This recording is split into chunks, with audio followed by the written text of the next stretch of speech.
Maulan na umaga mga ka-go-getters. Ako po si Gibe Soriano. Andito po uli ako sa inuumpisahan po namin project sa Antipolo. Ito po ay proposed 2-story residence with roof deck. Actually sa 2 weeks po na na-accomplish po namin dito sa latest vlog na ipapakita po namin sa inyo na iangat na po namin karamihan sa poste po namin. 15 column po to.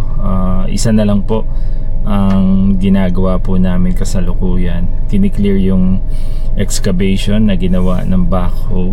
At the same time yung 13 na column putting po at mismo yung column niya na iangat na po namin. Na uumpisahan na po namin yung tie beam niya. Yung column tie beam at floor beam niya, pinaprepare na rin po namin yung rebars para dito. At the same time po yung structural wall po namin tumataas na.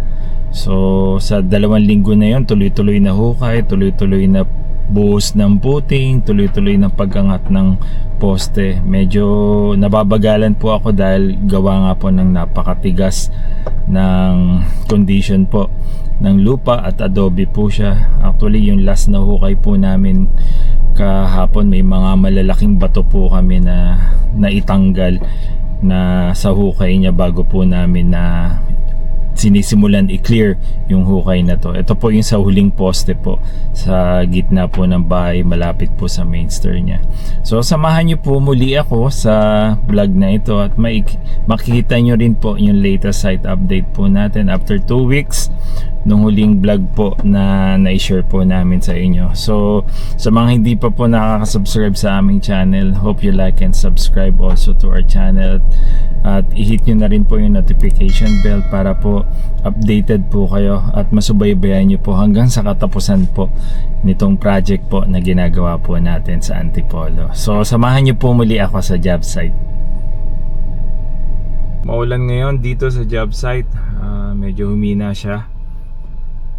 Tignan natin, lumapit na ako at para makita natin yung kaya lang gawin ng mga manggagawa natin. Ayan, medyo sumisilip na si Haring Araw ngayon. At nang yung huling poste sa gitna, mai-clear natin at mahulugan na rin ng parilya at puting.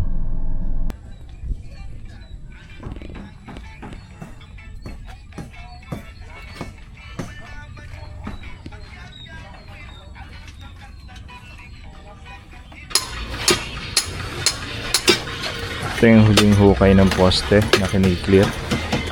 Ito yung C2F2 na malaking poste ng bahay. Bali, yun din yung isa. Ito na yung dinisign ng structural engineer. May client na structural wall na mag-hold ng lupa sa likod at yung existing perimeter wall ng developer ng subdivision. So tapos na siya, 5 poste, tie beam sa kabiga sa ibabaw.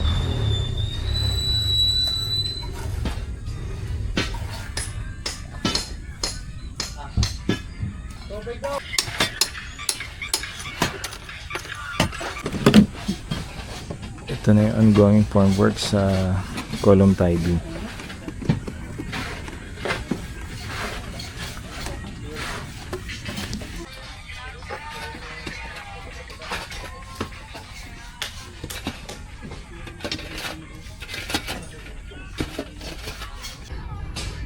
Nagbabadya na naman sama ng panahon, ayaw makisama.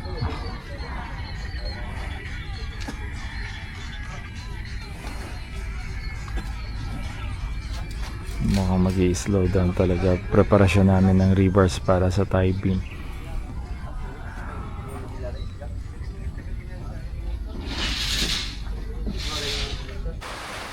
Mga kasuhan sa ngayon, pag nagpalit yung ano ng ombudsman, tingnan mo.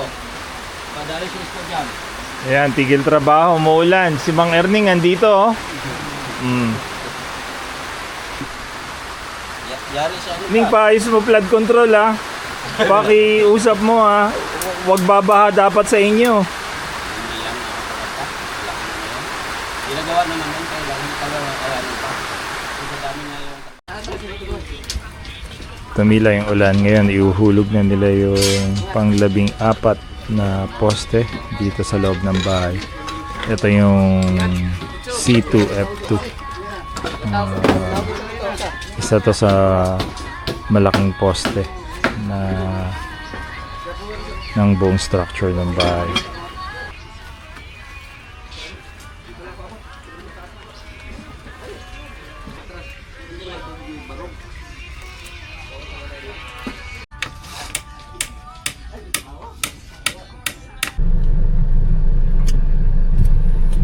Maulan talaga itong araw na to at merong low pressure area. Hindi kami makatuloy-tuloy ng trabaho pero nahulog na kanina yung huling poste sa loob ng bahay. Yung C2F2, ito yung malapit sa hagdanan na poste. At ito rin yung pangalawang poste sa malaking hukay, 1.6 by 1.8. Patilain muna yung ulan at i-check natin yung distansya niya bago buhusan yung puting. Dito lang muna ako sa loob ni Yoda. Ayan ang sama ng panahon, parang naghahakot pa siya ng maraming ulan. Mukhang malakas na ulan pa to mamaya. Kung titignan natin yung foundation plan, halos naka-shaded na lahat ng poste. So ito yung unang module na natapos na kumpleto na poste. Okay na rin to. Ito ring straight na to na module D. Okay na. Ito yung unang dalawang posting na buhusan namin last 2 weeks ago. So ito na lang yung hindi pa. Ito yung kakahulog lang kanina. Mukhang hindi rin siya mabubuhusan kung ganito pa rin kasama ang timpla ng panahon. Hoping pa din kami na maaga pa naman, alas 10 pa lang ng umaga. Hoping kami siguro after lunch sana medyo tumila ng kaunti yung ulan at hindi siya magtuloy-tuloy para ma-check natin yung distansya nung column na nahulog at mabuhusan na rin to ngayong araw na to. So ganito po talaga ang buhay sa site. Araw uulan at pag tumila ng konti yung ulan, tuloy rin sa trabaho ng hanggat kaya para matapos na namin yung foundation works at may angat na namin unti-unti yung structure. Makapag-boost na rin kami ng ground floor slab at may schedule na kami para ma-accomplish namin yung buhos ng ground floor slab.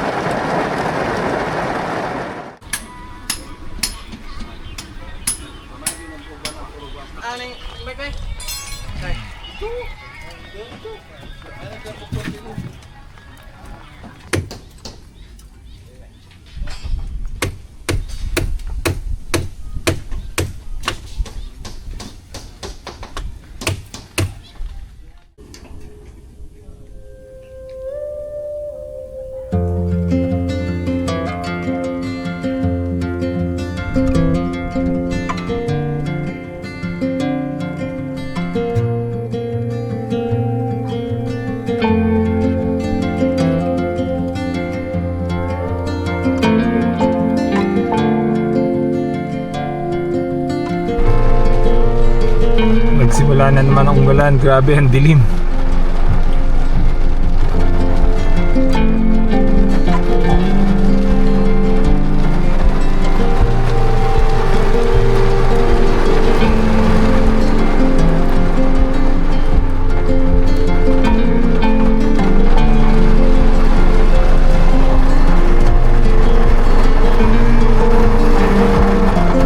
Alas 12 ng tanghali pero mukha ng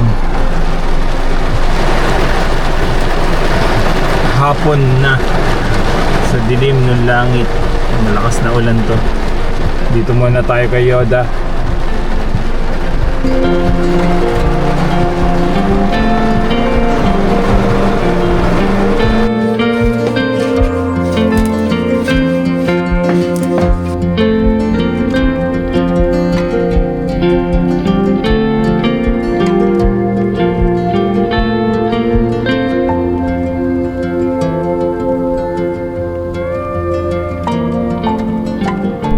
Alright, thank you for tuning into this vlog.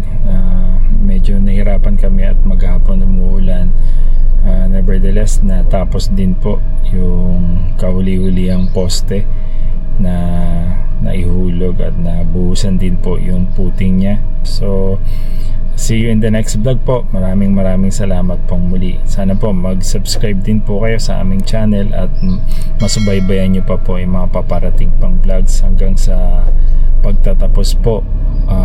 Gaya ng sabi ko po, nasa structural phase pa lang po kami, hoping and praying mas mapabilis pa po namin yung pag-angat po namin ng structure. So always remember, let's work hard and get success. God bless everyone. See you in the next vlog.